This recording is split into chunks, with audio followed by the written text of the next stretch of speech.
Assalamualaikum everyone! Nagpapanik na nga ang aking ina dahil daw hindi siya nakagising ng maaga. Ginigising at ginigising niya nga ako kasi baka malate nga ako. Nagpapanik na siya nagluluto sa labas. At sabi ko dahil sa last day of 3 days work ko na ngayon, parang deserve ko mag-maxim ngayon. At napag-isip-isip ko nga ng matagal-tagal, grabe sa tagal, na magmamaksim na ako this morning.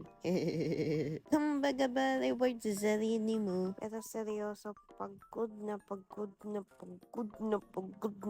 Kaya deserve ko magmaksim for today's video. Dahil alipin nga tayo ng sagapi, pwede lang magreklamo ng magreklamo pero hindi susuko. Dahil nga in the past few months, masyado akong nagwaldas ng pera sa mga parcels, sa mga laan. Ngayon, tigil-tigil muna tayo sa paglalag dahil wala na tayong pera. Ang pagta-tricycle noon, pag-jeep na ngayon. Kailangan ko pang higpitan ng higpitan ang aking pocket. Huwag maging gastadora.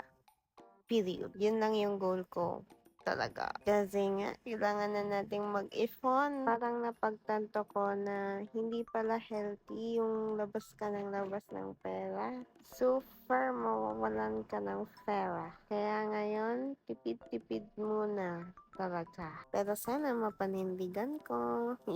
Sinimplihan ko lang nga dyan. Char. At habang mahaba pa ang oras, maaga rin naman ako nagising. Nilinisan ko muna tong kwarto ko at parang 3 araw din na parang hindi talaga nalinis.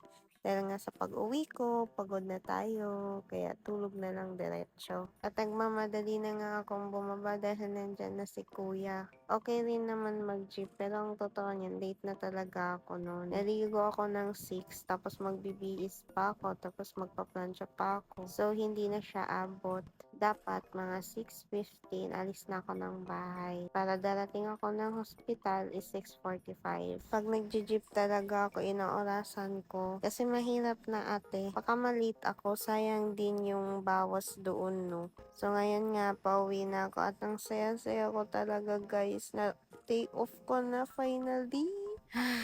Ramdam na ramdam ko talaga dyan ang pagod ng katawan ko. Kaya guys, mag-ingat tayong lahat. Bye-bye! Patayin ka na ang phone. Bye-bye!